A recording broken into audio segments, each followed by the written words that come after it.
Tu es élevé, Saint-Esprit. Tu es élevé, Saint-Esprit.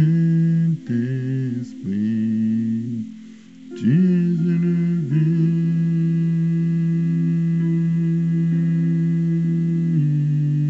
Tu es élevé. Soyez bénis, bien-aimés. Que la grâce de Jésus soit sur vous en cette journée. Alors nous continuons nos temps d'enseignement.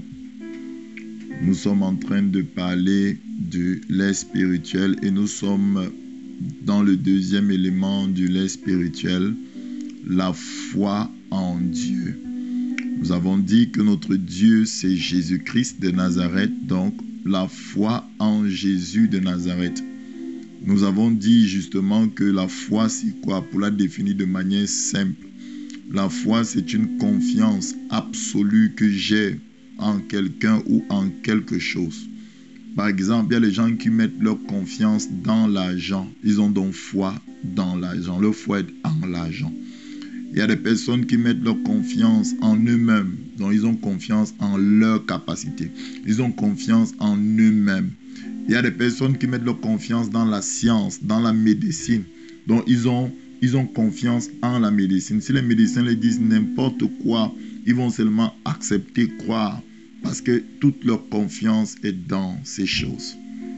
Alors, lorsque nous parlons de avoir foi en Jésus-Christ, nous voulons avoir confiance, une confiance absolue, une confiance totale dans la personne de Jésus. Et pour avoir confiance en quelqu'un, comme j'ai dit, tu ne peux pas laisser les clés de ta maison à quelqu'un que tu ne connais pas. Supposons que tu rencontres quelqu'un pour la première fois, tu ne peux pas lui laisser les clés de ta maison.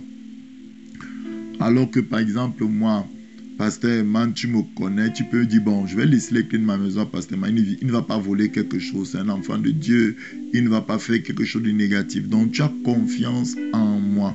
Il y a une certaine confiance que tu peux placer sur moi parce que tu connais que je ne peux pas faire telle chose ou telle chose. Donc tu peux te confier en moi dans tel domaine, par exemple. C'est un exemple que je prenais simplement.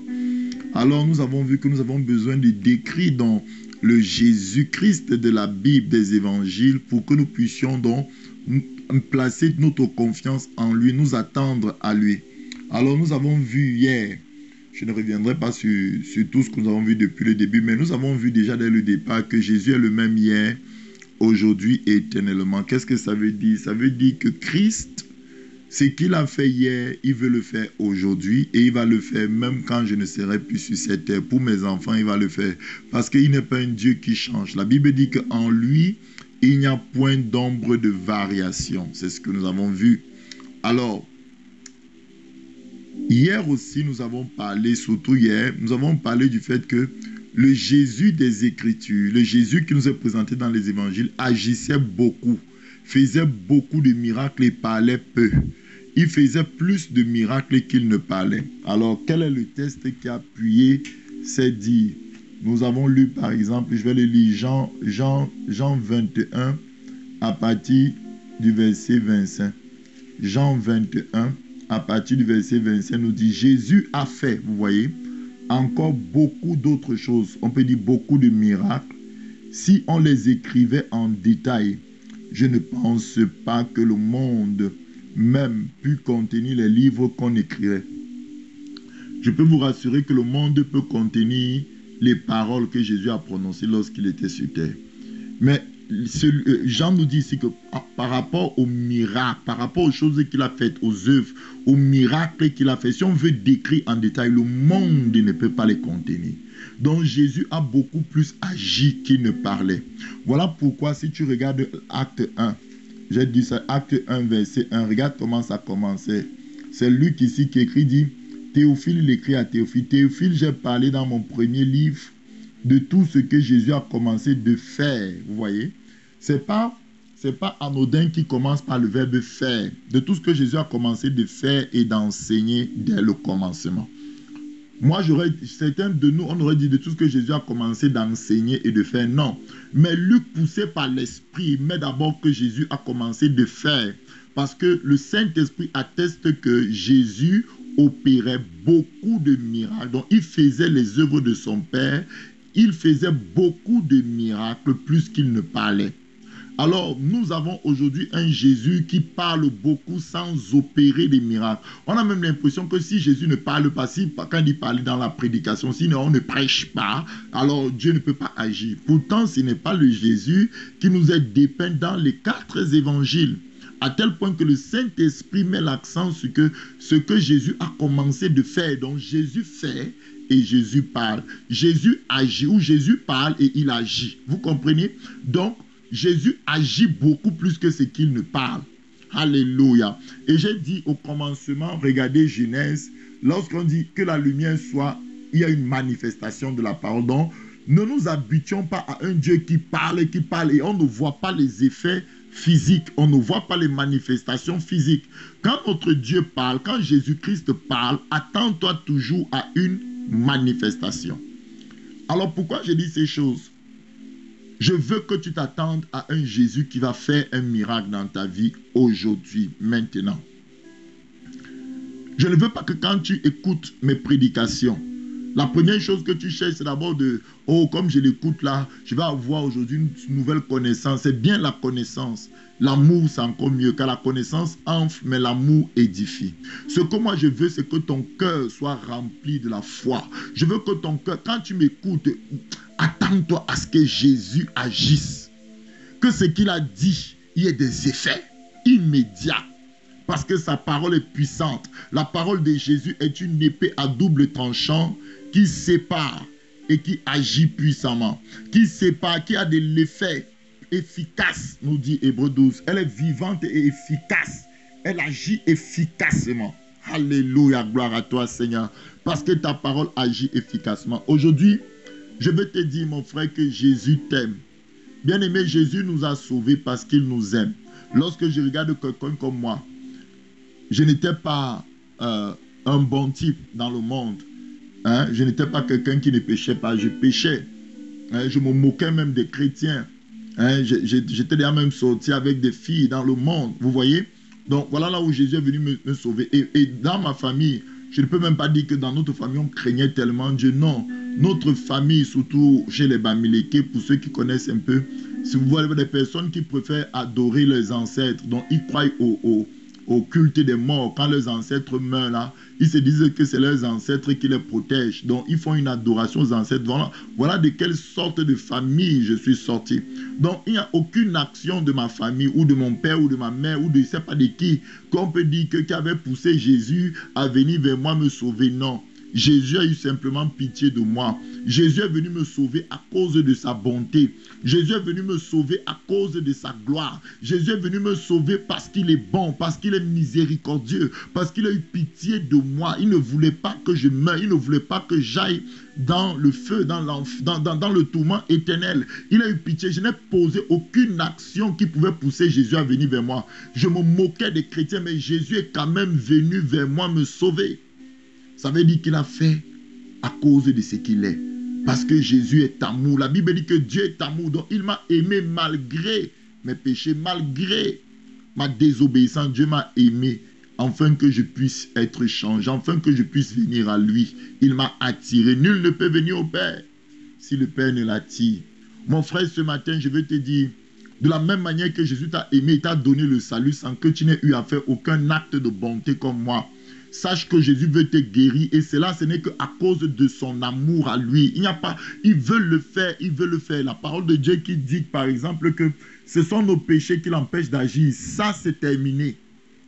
Jésus a ôté le péché. Jean-Baptiste l'a dit clairement, voici l'agneau de Dieu qui ôte le péché du monde. Donc, le péché qui bloquait la main de Dieu d'agir a été ôté aujourd'hui. Que tu sois païen, Jésus peut te toucher, il peut te sauver immédiatement. Que tu sois malade et païen même, Jésus peut te guérir et puis tu entres dans le royaume des cieux. Il n'y a plus aucun péché qui peut empêcher la main de Dieu d'agir. Sinon, ça veut dire que la mort de Jésus n'a pas ôté ce péché-là. Il faut comprendre que quand Jésus est mort à la croix, il a pris les péchés du monde entier. Dieu n'est pas en colère. Donc ça dit qu'il a pris les péchés de tous les êtres humains. Voilà pourquoi le salut est donné gratuitement à l'homme. Voilà pourquoi la guérison est donnée gratuitement. Quand il a envoyé ses disciples, qu'est-ce qu'il a dit? Allez donner gratuitement. Parce que Jésus savait ce qu'il devait faire. Parce que vous avez reçu gratuitement. Vous n'avez rien fait. Quand on dit que tu as reçu gratuitement, tu n'as rien fait du tout pour mériter cela. C'est ce que ça veut dire. Ça veut dire qu'au moment où quelqu'un croit, c'est au moment où il reçoit ce que Jésus a payé pour lui depuis 2000 ans. Au moment où quelqu'un croit, c'est au moment où il reçoit la guérison que Jésus a payé pour lui depuis 2000 ans. Aujourd'hui, nous allons parler de Marc 1 à partir du verset 40. Tu vas te positionner dans Marc 1, verset 40, mon frère. On va parler, je vais prier aussi pour les malades à la fin. Marc 1, verset 40. La parole de Dieu me dit, un lépreux vint à lui et se jetant à genoux, il lui dit d'un ton suppliant, si tu le veux, tu peux me rendre pur. Vous voyez, c'était lépreux venu se prosterner devant Jésus et il a supplié. Et la Bible dit au verset 41, Jésus ému de compassion, étendit la main, le toucha. Donc Jésus-Christ que je te présente, c'est un Jésus rempli de compassion. Jésus-Christ que je te présente, c'est un Jésus qui peut ressentir ta douleur, qui peut ressentir ta peine, qui peut ressentir tes émotions, tes sentiments que tu as pendant les situations que tu traverses. C'est ce Jésus-là, il est compatissant. C'est ça, ça veut dire compatissant. Ça veut dire se mettre à la place de l'autre. Ça veut dire comprendre ce que l'autre vit. Ça veut dire ressentir ce que l'autre vit en lui-même. La compassion de Jésus est sans limite. Bien-aimés, imaginez-vous, voici un lépreux qui est venu à Jésus. Je vous rappelle qu'on est ici sous la loi de Moïse. C'est-à-dire que le peuple d'Israël vivait sous la loi totalement. Le lépreux ne pouvait pas venir vers quelqu'un. Pourquoi? Parce que quand tu avais la lèpre, il fallait que tu sortes d'Israël pour ne pas contaminer les autres. Je veux dire ici, et regardez, on ne donne même pas le nom de ce lépreux, on l'appelle un lépreux. C'est-à-dire qu'il est défini par sa maladie. Sa maladie est devenue ce qui le définit. Bien aimé, même aujourd'hui, quand quelqu'un est malade, par exemple, quelqu'un a un cancer, on va dire qu'il a la prostate, on ne l'appelle pas un prostateux. C'est-à-dire qu'il n'est pas défini par sa maladie, on dit seulement qu'il a la prostate. Ça veut dire que cette prostate-là peut un jour partir. Quelqu'un peut-être a mal à la tête, on dit j'ai les maux de tête. On ne dit pas que tu es un mal-têteux ou je ne sais pas. Mais comme la lèpre, c'est quelque chose qui est incurable. Comme la lèpre, c'est une maladie que lorsqu'elle vient sur toi, mon frère, elle ne va plus jamais partir. C'est-à-dire que c'est une maladie qui entre dans tes gènes. C'est une maladie qui déforme ton identité. Voilà pourquoi ici, on a appelé cet homme du nom de sa maladie pour dire que lui et la maladie, il n'y aura plus jamais de séparation. Vous me comprenez? Alléluia. C'est pourquoi vous pouvez voir des personnes, par exemple, quand ils sont bien sidéens.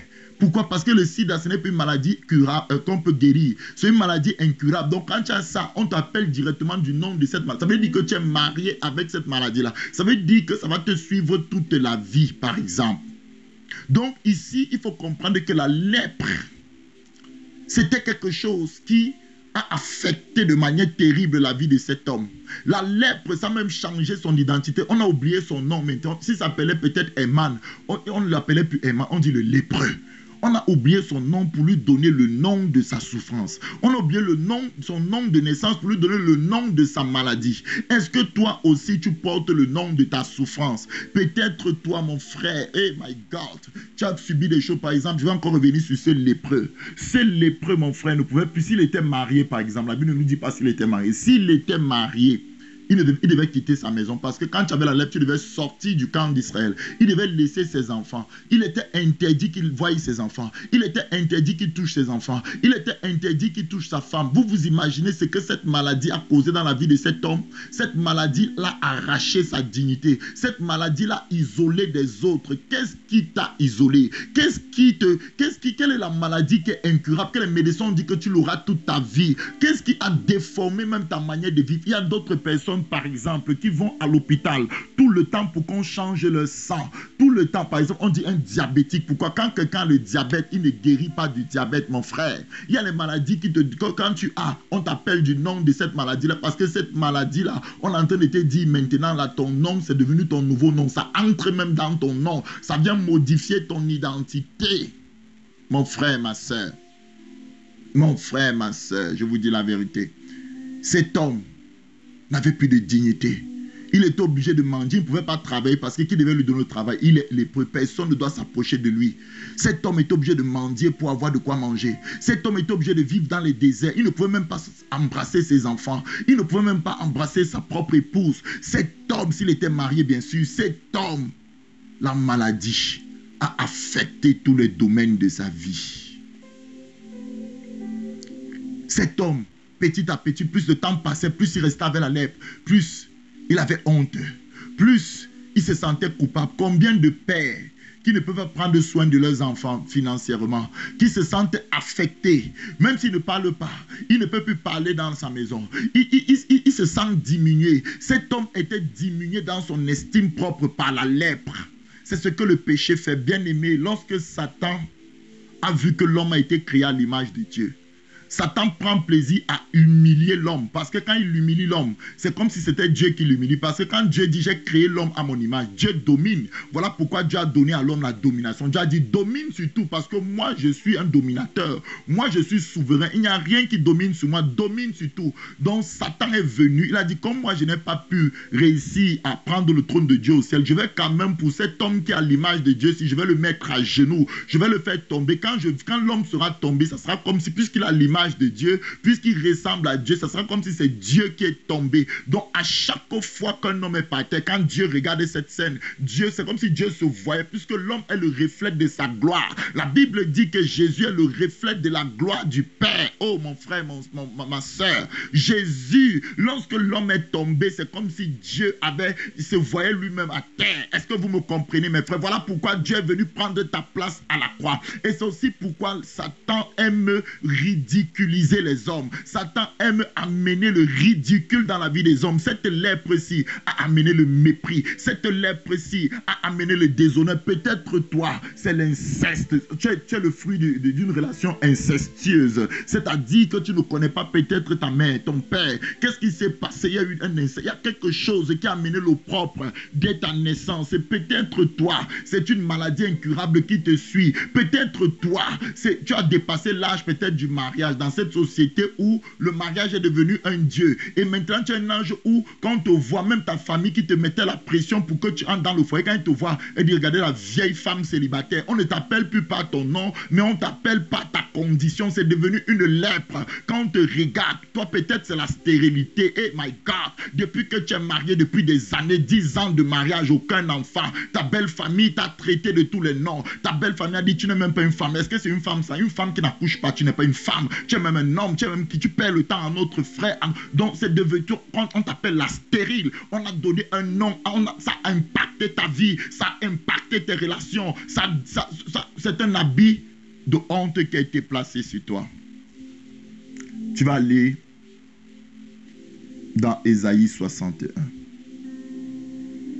La Bible dit, l'Esprit du Seigneur, l'Éternel, est sur moi, car l'Éternel m'a oint. Ça, c'est le texte que Jésus a lu dans Luc 4, mais ça se trouvait dans Ésaïe 61. L'Esprit du Seigneur, l'Éternel, est sur moi, car l'Éternel m'a oint pour porter de bonnes nouvelles aux malheureux. Il m'a envoyé pour guérir ceux qui ont le cœur brisé, pour proclamer aux captifs la liberté et aux prisonniers la délivrance, pour publier une année de grâce de l'Éternel et un jour de vengeance de notre Dieu, pour consoler tous les affligés. Quand Jésus l'a lu, il a dit pour guérir ceux qui ont le cœur brisé. Cette lèpre a affligé ta vie. Cette lèpre a... C'est-à-dire que même ta manière de te voir, il y a des personnes qui ont été tellement rejetées, c'est devenu une lèpre. C'est-à-dire qu'ils se sentent tellement diminués à cause de la situation qui a affecté leur vie. Ils ne se sentent pas dignes d'être aimés. Il y a des gens que quand tu les aimes, ils ne peuvent pas croire en cet amour. Ils n'arrivent pas à croire à un amour désintéressé parce qu'ils ont été abusés. Certains ont été violés, certains ont été utilisés, certains ont été escroqués. Donc ils se sentent bêtes, ils se sentent indignes. Donc ils ne se sentent pas dignes d'être aimés. donner. Ils n'ont pas une confiance. Non, ils ne se sentent même pas d'être comme des images de Dieu, d'être comme de la ressemblance de Dieu. Ils ne se sentent pas aimés du tout. Donc ça fait que quand ils voient les bonnes actions des gens, ils ne sont pas, ils regardent. Mais ils cherchent seulement une mauvaise action. Dès qu'ils voient la mauvaise action, ils s'accrochent à ça. Parce que dans cette mauvaise action, il va reconnaître que oui, c'est ça que j'attendais. Je suis quelqu'un de rejeté. Il vient de me rejeter. Donc vous voyez que même il a été conditionné par la lèpre à vivre comme un mendiant, à vivre dans un état d'isolement, à vivre dans un état de souffrance. Les affligés. Et Jésus dit donc pour accorder aux affligés de Sion, ce sont les affligés de Sion, pour leur donner un diadème, alléluia, un diadème au lieu de la cendre, une huile de joie au lieu du deuil, un vêtement de louange au lieu de l'esprit abattu, enfin qu'on les appelle les térébènes de la justice, une plantation de l'Éternel pour servir à la gloire de Dieu. Dieu veut ôter ces vêtements de deuil, Dieu veut ôter ces vêtements de honte, ces vêtements qui te rendent indigne. Dieu veut les enlever, il les a pris à la croix. Aujourd'hui, il veut mettre des vêtements de louange. Il veut mettre de l'huile sur ta tête, c'est ce qu'elle dit. C'est pour ça qu'il a été oint. Il a été oint, Jésus a été oint pour faire ces choses. Et ce Jésus, ce n'est pas un Jésus qui parle, c'est un Jésus qui agit. Alléluia. Maintenant, tu vas te placer dans un lieu calme, au nom puissant de Jésus de Nazareth. Je vais rendre ministère. Je parle à des personnes qui ont vécu des choses dans leur vie, qui ont affecté leur destinée, qui ont affecté leur manière d'être. Ça peut être une maladie qui a touché tes enfants et tu te sens complètement impuissant. Cette maladie est devenue ton quotidien. Ça a affecté votre manière de vivre. Peut-être vous travaillez, mais quelqu'un est obligé maintenant de rester pour s'occuper de l'enfant à la maison. Vous ne pouvez plus travailler à deux. Vous devez aller à l'hôpital tous les jours. Vous êtes, quand on vous regarde, les gens vous regardent, peut-être ils sont même entrés dans le FAMLA, peut-être ils sont entrés dans une secte. Pourquoi leur enfant est malade? Pourquoi leur vie est ainsi? C'est devenu une lèpre, c'est devenu quelque chose qui caractérise votre vie. Oh Seigneur mon Dieu, mon roi, Jésus a vu cela. La Bible me dit ici qu'il fut ému de compassion. Lorsque Jésus a vu ça, c'est ce qu'il a ressenti. Il a ressenti que cet homme avait été déchu de sa position. Il a ressenti que cet homme était isolé. Cet homme n'avait plus de famille. Cet homme se retrouvait dans les déserts avec les animaux du désert. Il a ressenti la peine de cet homme.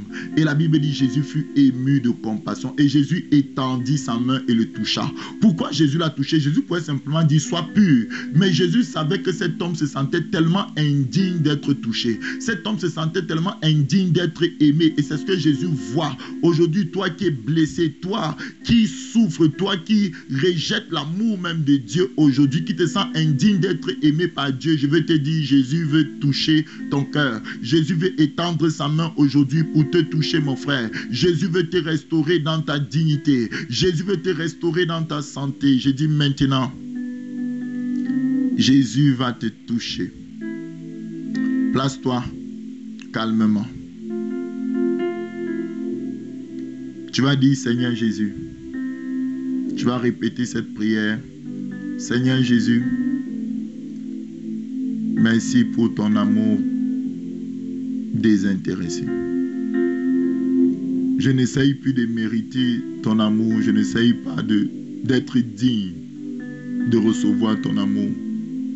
Parce que toi, tu veux me le donner. Parce que tu es bon et miséricordieux. Seigneur, je viens vers toi, je renonce à la honte, à cette honte que la lèpre a amenée dans ma vie. Toi, tu connais quelle est la situation. Quand je dis la lèpre, si c'est la stérilité pour toi, tu dis à la honte que la stérilité. J'ai honte même devant mon mari. Je n'arrive même plus à parler. Peut-être c'est le chômage, un chômage de longue date. Qu'est-ce qui a amené la lèpre dans ta vie? Qu'est-ce qui est comme une lèpre? Comment ça dit, Seigneur, ça a affecté ma manière de me voir, ça a affecté ma manière d'être. Aujourd'hui, Seigneur, je veux déposer ça à tes pieds, Seigneur Jésus. Je veux déposer ça à tes pieds. Peut-être on t'a violé dans ton enfance. Tu as été abusé et ça a brisé quelque chose en toi. Tu te sens, tu te dégoûtes toi-même, tu te haïs, tu ne te sens pas belle, tu te sens comme un objet sexuel, tu te sens. Aujourd'hui, Jésus prend cette lèpre. Jésus te touche pour te montrer que tu as de la valeur. Jésus te touche pour te montrer que il t'aime au nom puissant de Jésus de Nazareth. Maintenant, quelle que soit la maladie qui était dans ton corps, diabète, que le diabète disparaisse de ton corps. Au nom de Jésus, maladie de sang, que cette maladie de sang disparaisse de ton corps. Au nom puissant de Jésus, que le Seigneur te guérisse maintenant. Que le Seigneur te délivre maintenant. Je prie que tu sois libéré, que le cancer, si c'est un cancer en phase terminale, que ce cancer disparaisse de ta vie maintenant. Au nom de Jésus, problème respiratoire, que tu sois guéri, que tu sois restauré. Bien-aimé, Jésus te guérit. Accepte la guérison de Jésus. Ouvre tes mains, tu poses sur tes cuisses si tu es assise. Ouvre simplement tes mains, dis Seigneur, je reçois cette guérison. Tu n'as rien à faire pour la mériter. Non, ce n'est pas parce que tu t'es repenti. Dis, je la reçois simplement. Parce que tu es bon, Seigneur, tu veux me le donner. Parce que tu es bon, Seigneur, tu veux me guérir. Jésus te guérit. Jésus te guérit. Jésus te guérit. Dans toutes les maisons où vous entendez ma voix maintenant ce matin, vous recevez votre guérison. Quelle que soit ta maladie, on t'avait appelé du nom de ta maladie parce qu'on avait dit jusqu'à la fin de ta vie, cette maladie va t'accompagner. Aujourd'hui, je viens avec la parole épée. Je te sépare de ta lèpre. Je ne connais pas quel est le nom de ta lèpre. Peut-être c'est le sida. Je te sépare du sida. Sida, sors de ce corps au nom puissant de Jésus. Peut-être c'est un cancer. Je te sépare de cette grosseur, de cette tumeur. Peut-être c'est les règles douloureuses. Peut-être c'est les maux de ventre. Je ne sais pas quel est ton souci. J'ai dit aujourd'hui, je te sépare. Peut-être c'est un enfant autiste, l'autisme. Je te sépare de l'autisme. Au nom puissant de Jésus, Jésus te sépare. Jésus met fin au règne de cette maladie. Il dit, tu es guéri. Je le veux. Jésus veut te séparer de cette maladie. Certains t'ont dit que non, tu es malade. C'est Dieu qui veut t'apprendre quelque chose par cette maladie de longue date. Non, c'est faux. Dieu n'a pas envoyé cette maladie de longue date. C'est l'ennemi qui l'a envoyé pour t'humilier. C'est l'ennemi qui l'a envoyé, mais il est dit qu'il veut maintenant. Il veut mettre une huile de joie sur ta tête. Aujourd'hui, cette maladie quitte ton cœur. Tu vas dire, je renonce à cette maladie. Dieu ne veut pas m'enseigner par cette maladie. Dieu ne veut rien me montrer par cette maladie. Cette maladie quitte ma vie. Cette maladie quitte mon cœur. Je dis maintenant, je mets la scission entre toi et cette maladie. Les problèmes respiratoires te quittent. Maintenant, au nom puissant de Jésus, Jésus te guérit. Jésus guérit les malades ce matin. Jésus libère les captifs ce matin. Jésus passe dans les maisons, quelles que soient les douleurs dans ton corps, douleurs atroces au niveau des genoux, douleurs au niveau des chevilles, tu es guéri. Jésus te guérit. Jésus te restaure. Jésus te délivre. Jésus te guérit. Jésus restaure ta vie. Dans le nom puissant de Jésus, j'ai ainsi prié. Amen. Bien-aimé, tu as été guéri. Seigneur, Papa, je te dis merci pour les multiples guérisons. Je te dis merci, Seigneur, pour les cœurs qui ont été restaurés. Le rejet, l'esprit de rejet qui est sorti des cœurs ce matin, dans le nom puissant de Jésus de Nazareth. Seigneur, je te rends grâce pour tout ce que tu fais dans ma vie, dans la vie de tes enfants. Que tes enfants continuent à te servir. Que tes enfants continuent, Seigneur, à aller vers toi, dans le nom puissant de Jésus. Bien-aimé, tu as été touché ce matin. Tu avais une douleur, tu as regardé, tu as constaté la douleur est partie. Tu avais un mal, tu as vérifié, le mal est parti. Envoie-moi le témoignage. Écris, tu dis, pasteur, voici ce que Dieu a fait. Pas pour que le pasteur se glorifie, mais pour que Jésus soit glorifié, pour fortifier notre foi commune. Moi-même, j'ai besoin de voir la gloire de Dieu, ce que Dieu fait dans vos vies, ce que Dieu fait dans ma vie. Dans le nom puissant de Jésus, j'ai ainsi prié. Soyez bénis. Amen.